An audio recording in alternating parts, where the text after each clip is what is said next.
What's good, folks? Welcome to Snug Wrestling. Tonight, we're going to be going over NXT Vengeance Day that just took place tonight from the Performance Center. Oddly enough, usually they do the PLE shows in like a little bit bigger arenas, at least the last couple of times, if I'm not mistaken. But they were in Orlando, and we got 5 matches, and we're going to be going over everything that went down tonight. And with me, like always, our NXT expert, Mr. Tommy's in the building. What's good, Tommy? Welcome, bro. How you feeling today? Feeling good, feeling good. Overall, I got 4-1 for the predictions. So definitely feeling good on that. The only one I got wrong was the opening match. Other than that, I was basically spot on. So happy for that. So let's get into it. Well, I'm glad you're feeling good, dog, because I am not. So I apologize in advance for everyone that's listening. If you can tell, bro, I've been getting sick for like the past month. I've been sick like 2 or 3 times already, dog. It's been crazy. Like I was sick at the Super Bowl. That was like a month ago, literally a month ago. And got over that. Got sick again. I'm like, what the hell? So I don't know what's going on, but is there a doctor in the house? Is there a doctor out there listening to me right now to the tone of my sickly voice? But anyway, that didn't stop me from watching wrestling today or covering it with you, Tommy, because there was NXT, there was Collision today, AEW Collision, there was AAA. I didn't watch Collision because oh my god, like there's a limit to these things, you know. But I did watch. There's only so much wrestling one man can handle. Yeah, dog. I watched the whole NXT show, and luckily the AAA shows, the weekly shows, are only an hour long. You know, but I still skipped one of the matches. There was 3 matches on that card. I watched the opening match and the main event, and that was it. So I was in and out pretty quickly. So yeah, if you guys missed those shows, we're gonna go over NXT right now. And we got a bunch of clips on our socials, on our Instagram. If you want to see what happened on AAA or NXT, check those out now. All right. They started off the match with the street fight, Tommy. And I guess I'm not surprised by this because it's NXT, right? We've been saying this for weeks. They want to focus on crazy chaos and, you know, craziness left and right, everyone bouncing off the walls and through the walls, quite literally. So they started with Blake Monroe versus Mariah May street fight. And I'm going to let you go first on this one, Tommy. But versus Mariah May, it was against Jaida Parker. Oh my God. Mariah May was Blake Monroe. See, bro? It's all this fucking Blake Monroe versus Jaida Parker. Mariah May is formerly known as Blake Monroe. My bad, y'all. But yeah, I mean, how did you feel about this match, Tommy? And overall, the show, did this feel like a PLE to you at all, Tommy? It really didn't. It felt like a higher grade version of just what we usually get on NXT. So, especially with the fact that we got a few backstage segments. We had a in-ring interview as well with Fatal Influence, but we might get to that later. So, overall, show was pretty good for me. But when it comes to the first match, Jaida Parker, I thought this was her match to win. I'm not going to lie to y'all. I thought this was going to be Jaida Parker's spot. But unfortunately, they decided to give it to Blake Monroe, in which I get why, but at the same time, Jaida Parker is so loved. It's either put her up on the main roster or push her a little bit more. Because as of recently, she hasn't really been winning much as of late. She hasn't really even been in ring that much either. So I really wanted Jaida Parker to win, but unfortunately she did not. Shout out to it's me in the comments, and Toxic says allergies most likely, bro. I hope it's just allergies, dog. And they also say it's more like a house show. Toxic says like NXT Saturday night's main event question mark. Here's the thing, like for me personally, because we've been watching NXT every week lately, everything that they do is crazy. It's chaotic. People fighting in the parking lot, people fighting backstage, people fighting all over the place, right? So when they do the same thing on a PLE, it doesn't feel any different. It doesn't feel any special. It just feels like a weekly NXT show, at least to me, you know. But yeah, I'm happy with this outcome. I'm glad Blake Monroe won because Jaida Parker's still going to be over, man. The people love her. I don't think Jaida Parker loses anything from getting beat in a street fight versus someone like Blake Monroe. I think Blake Monroe just maybe needed it more, you know? I don't think either of them would have lost anything from it, though. That's the thing. All right.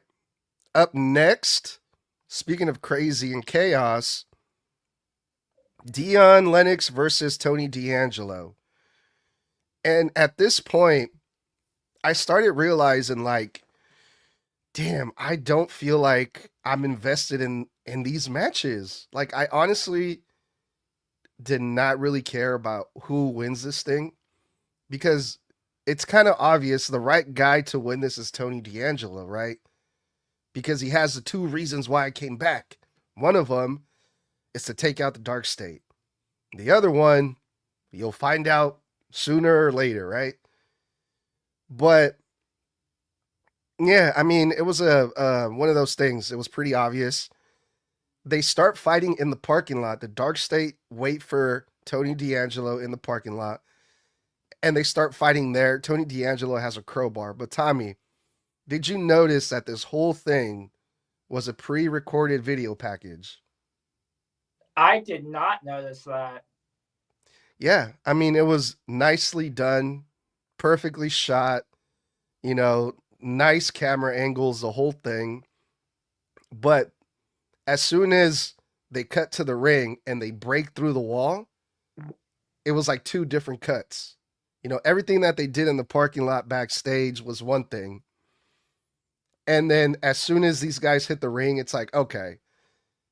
It was just obvious to me that everything that they did before was pre-recorded, right?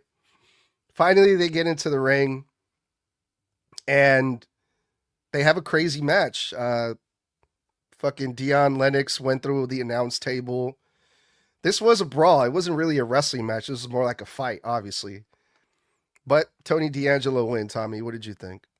I felt like the right man won here. Tony D'Angelo absolutely had to go over. But there was someone else during that portion out in the parking lot that was there. It wasn't just the entirety of Dark State and Tony D'Angelo. Out the Mud was out there as well, despite the fact that Dark State doesn't have the tag titles anymore. So why are they really going after Dark State since their main thing is going after those tag titles? But the match itself, I loved it. Tony D'Angelo, of course, was going to go over. Like I said, he literally just came back. He hasn't really had much in-ring stuff. So there's mission number 1 complete. Take out Dark State. There's that. Unfortunately, during the main event, we also did not find out what that second thing is. So is he going to tell us what that is on Tuesday? Is that what's going to happen? So who knows? Yeah, I waited until the very, very end of that show because, you know, I don't trust that fucking, what is it called? The executive producer logo Yeah, that they the put on the screen. copyright stuff. It's like WWE's giving us trust issues on that shit. Yeah, so I'm like, no, I'm going to wait because I think Tony D'Angelo's going to come out. But no, he didn't. But hey, at least we have something to look forward to for NXT next week, you know? So that's always nice. It's me says, we've seen it all before. Match could have been better. The parking lot match was very boring.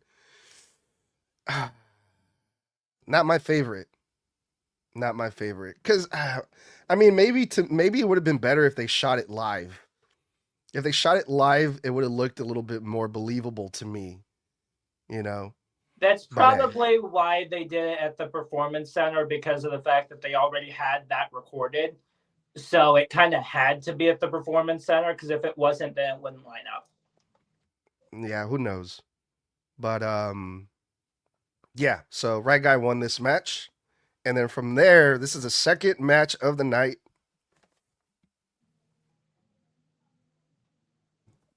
Out of 5. The third match on the card was for the women's NXT North American Champion. Tommy, I already know what you're going to say about this. You're probably Let's go! on cloud 9 right now. The match was all right. You know, at least it was a wrestling match. One-on-one with rules and babyface versus heel. You know, these two women have been feuding for a long time, so there's heat.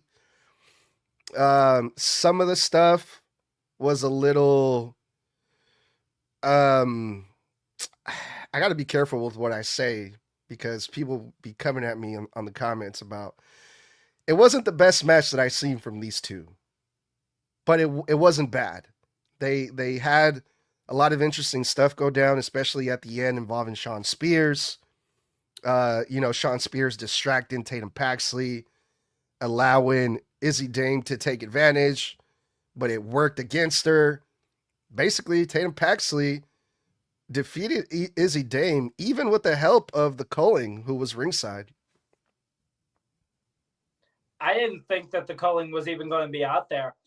I mean, multiple video packages at this point involving these two have full-blown said that there was going to be no Spears and no Nico, that the rest of them weren't going to be there, that Izzy was going to be alone. Surprise, surprise, Izzi Dame was not alone. So that kind of drove me a little bit crazy there. But easily, one of the biggest parts here is the fact that Tatum not only won based off of that alone, but at the same time, Izzi Dame struck Spears without meaning to. So the question is, will that cause cracks within that faction? Like, what's going to happen with that? Is Spears just going to go, hey, I get it, that was completely accidental, you didn't mean to? Or is he going to go after her with that and confront her about it? Shout out to It's a Me. What do y'all think NXT could do better in the future? Honestly, bring in AJ Styles. You know, I heard that, or I read, actually, I shouldn't say read. I heard it straight from AJ Styles' lips himself during a podcast interview that he's going to be working with NXT talent. But if he's going to be back, if he's going to be down there on NXT, I want to see AJ Styles get involved with producing some matches, get involved with the booking, and other than just trading people every now and then, you know? Yeah, I feel like when it comes to AJ, there's probably going to be 2 spots where he's going to end up being, because he said that he's going to help train like the younger talent and all of that.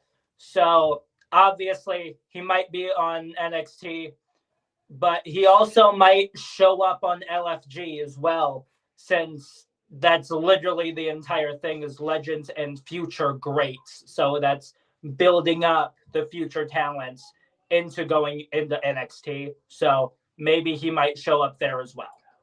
Also, It's a Me says, by the way, arriba las chivas, bruh. That's one of the reasons we're reviewing NXT right now, because usually we review right after the show goes off air, but NXT started at 4 p.m. My Chivas started at 5 p.m. So I was like, bro, I'm sorry, Tommy, but I got to watch this fucking game. And it was worth it because we won.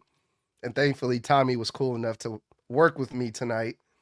And we were able to review it tonight. But Toxic says AJ Styles for the new NXT general manager. I would That be I so would down not for mind. that. I That would be would not dope. mind that at all. Yeah.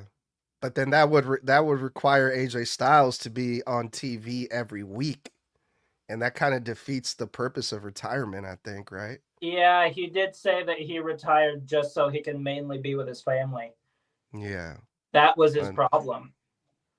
well, I don't know if that's a problem. I wouldn't call that a problem, Well, but yeah, you're making a crap ton of money for it and all of that, but at the same time, many wrestlers have full blown said they're missing the biggest moments with their kids, first steps, first words, everything. yeah. I think AJ Styles is just going to be doing like drop-ins every now and then, working part-time. At least that's what I gathered from everything AJ Styles was saying. He didn't specifically say, "Oh, I'm only going to be there part-time." No, but he was like, I want to spend time with my family, but I'm also going to be on, in NXT, so just putting two and two together here. Um the fourth match, Tommy. Oh boy, the fourth match. You're gonna have to help me out with this one, bro. I got a lot of questions about this, dog. It was the underground match between Lola Underground. Vice, Kelani Jordan. They come out with like MMA gear, with the MMA look, wearing the MMA gloves. And the ring is set up where there's no ropes, and there's a bunch of NXT wrestlers surrounding the ring. And I wasn't really paying attention. I skipped through the entrances, but did they explain like the actual rules of this thing ahead of time? They did. It is basically a no DQ match where the only way you can win is either tap out or knocking them out cold. You cannot pin them. Like that is how that specific works, and that is the only way to end the match. So it's MMA rules in, basically, right? Pretty much, yeah. Okay.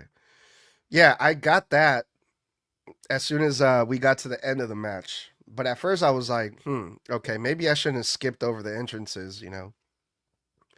Why were there a bunch of people outside of the ring?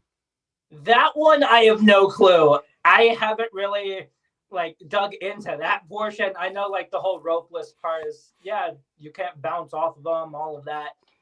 But when it comes to the people being around the ring, I have no clue. Yeah, because I was like, is this like a lumberjack match? Like, are they supposed to keep them from falling out? Like, I don't get it, right?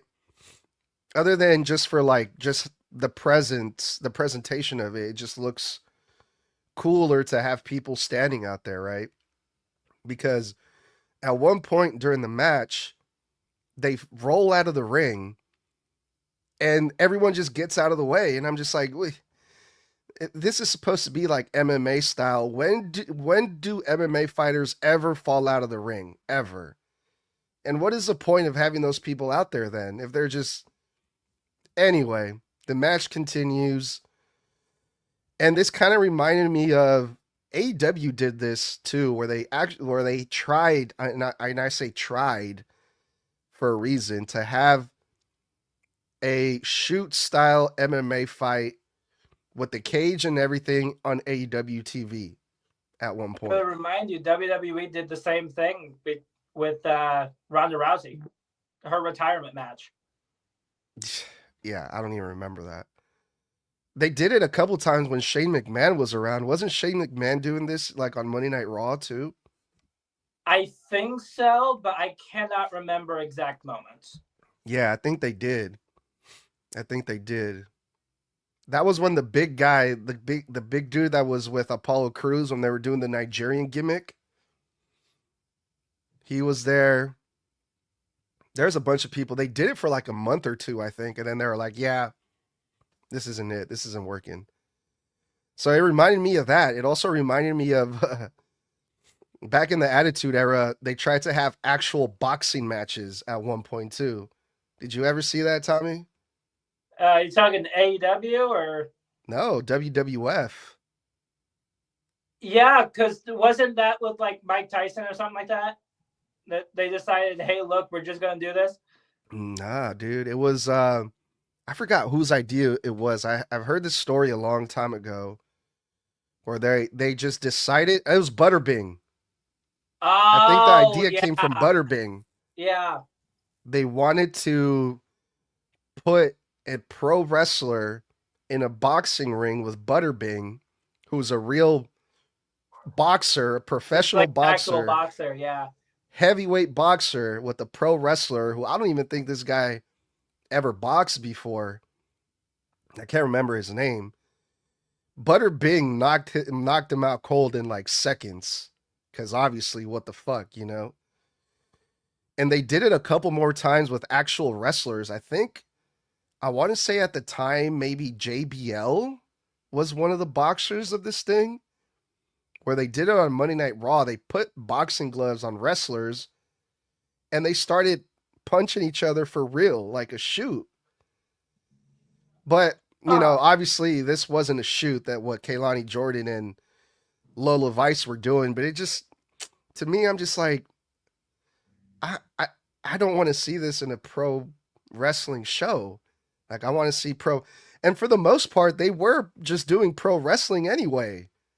So I'm like, what's the point of having this underground thing if they're just it's MMA presentation, but they're just wrestling anyway. So I don't know. I didn't really like this, but what'd you think?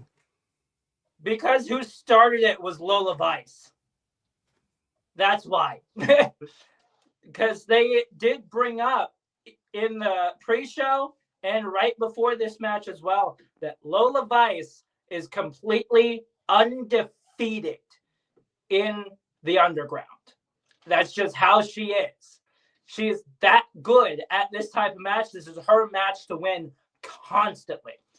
So the entire reason why this match became a thing, I believe, if I remember correctly, Lola Vice was in like the first one, is the fact that Lola has that whole MMA background a little bit.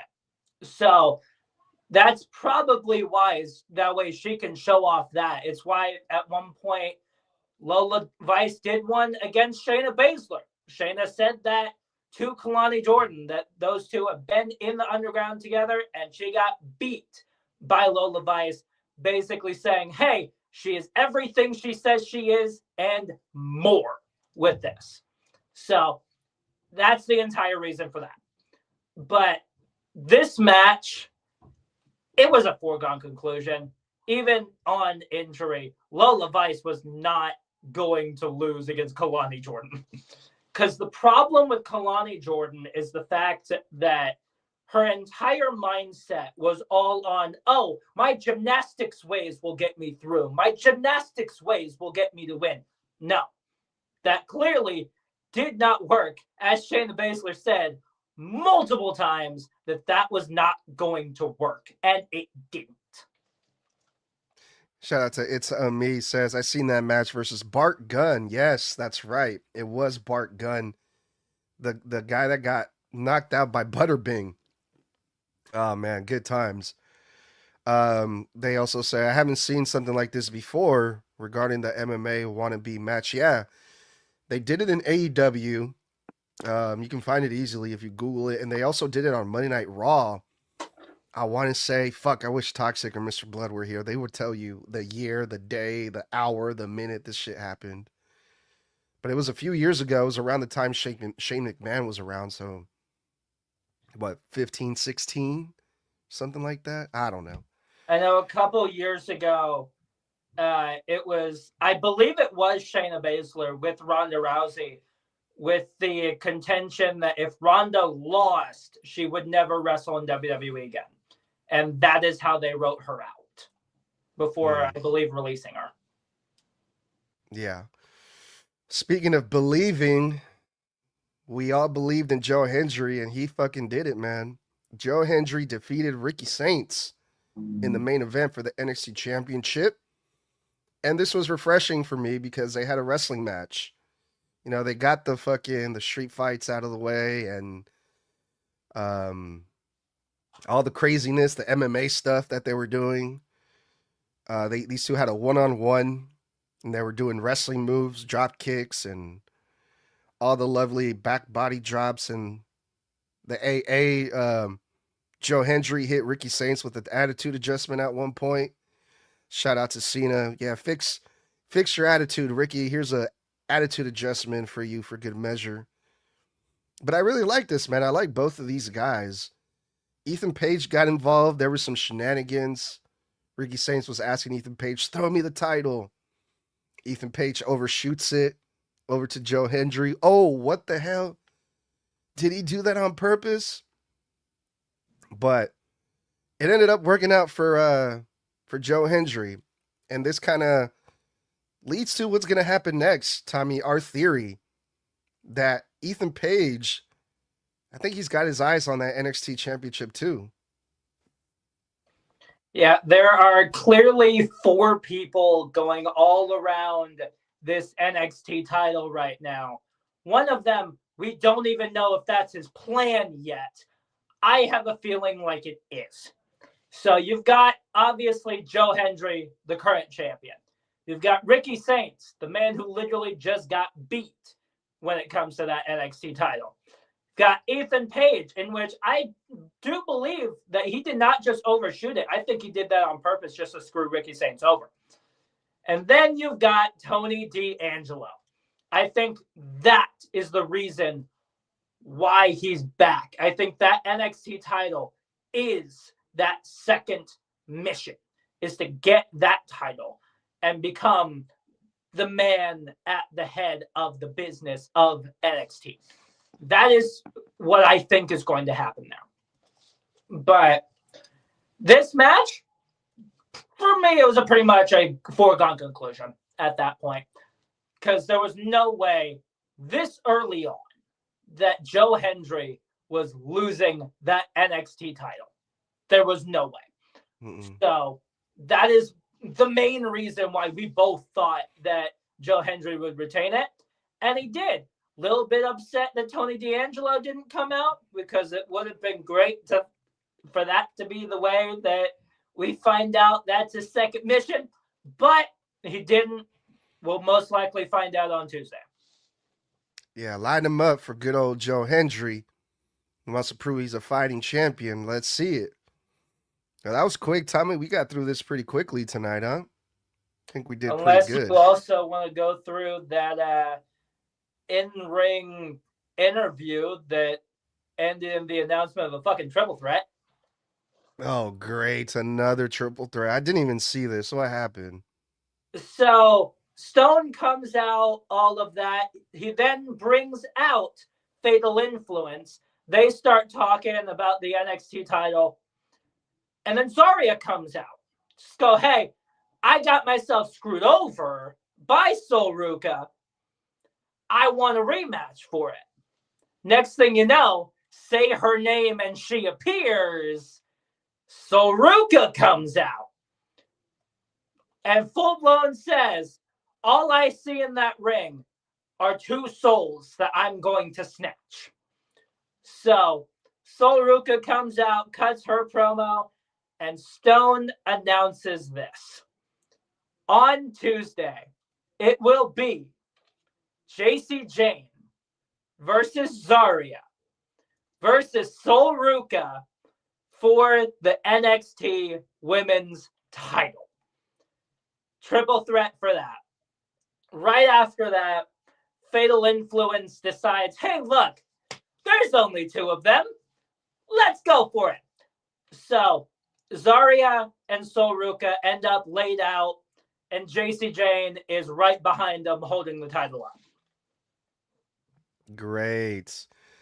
I thought they would set it up for stand and deliver, but so next week we got a triple threat match basically then, right? Yep. All right. Not too excited about that one, honestly, but hey, who do you think is going to win? Let's just do some quick predictions before we get out of here. I think that Zarya and Sol are going to be too focused on going after each other after screwing each other over. So I think Jacy. Okay, that makes sense. All right, well, that's going to do it for us tonight. Quick, easy show. Thanks to everyone that was in the comments. Toxic, it's on me. Appreciate y'all joining us. They say, do you think we will see Cena again this year? Nah, bro. Cena's done. I think. Unless he randomly shows up to go, hey, look, this is how many people are in the audience, just for like a cheap pop, just to get people there and all of that. That's the only way. I Because I say know let they the did man the live, bro. Let the man rest. Let him live, Yeah. man. Have you been seeing those videos of him in public? He looks tired. Yeah. He looks beat up. He looks hella hunched. I'm like, bro, we don't thank you, Cena, for everything that you did. Fucking 20 years. What more do we want? It's gonna be okay. If Cena doesn't return, we got other stars that we can be excited for, is how I I feel. know they've been doing the same things with Steve Austin at WrestleMania 40. And then there was Taker with him literally announcing so far all three members of the Hall of Fame, one of them being a tag team, that being Stephanie McMahon, AJ Styles, and then, God, I cannot remember for Demolition, I think. Yeah, and then Demolition. Yeah. And he has announced all three of those. Yeah. They also say, what are you drinking? I'm drinking tea, bro. I'm drinking tea. But I put a little bourbon in it, man, just so I can chill, feel relaxed, So I'm feeling good right now, bro. It's Saturday today. Yeah, today's Saturday. So yeah, man, having a good night with everyone here. Thanks, Tommy, like always. It's me says I want to join next week. Thanks, bro. I appreciate that. Appreciate all the love, man. We have 4 people on the panel, man. It's hard to manage 4 people sometimes. But I would definitely love for you guys to join us in the comments at least, and I'll be happy to read all the comments that we get. But yeah, man. Anything else, Tommy, before we get up out of here? Not really, no. All right, y'all. Well, we're gonna call it. That was NXT Vengeance. Tommy and I will be back again Wednesday for the NXT review to see what the fallout of all of this is gonna be. So we'll see you guys then. All right, so you can catch us every Monday, Wednesday, and Friday for Raw, NXT, and SmackDown, respectively. You've also got that Thursday one-on-one with Mr. Blood and Snug on TikTok Live as well, where they go through current and relevant wrestling topics along with answering your fan questions. So, with that being said, also get your merch at tpublic.com/snug_wrestling. That is TEE as in t-shirt.com/snug wrestling. All right, so that was 4 letters, 1 word. Oh, damn it. Heat.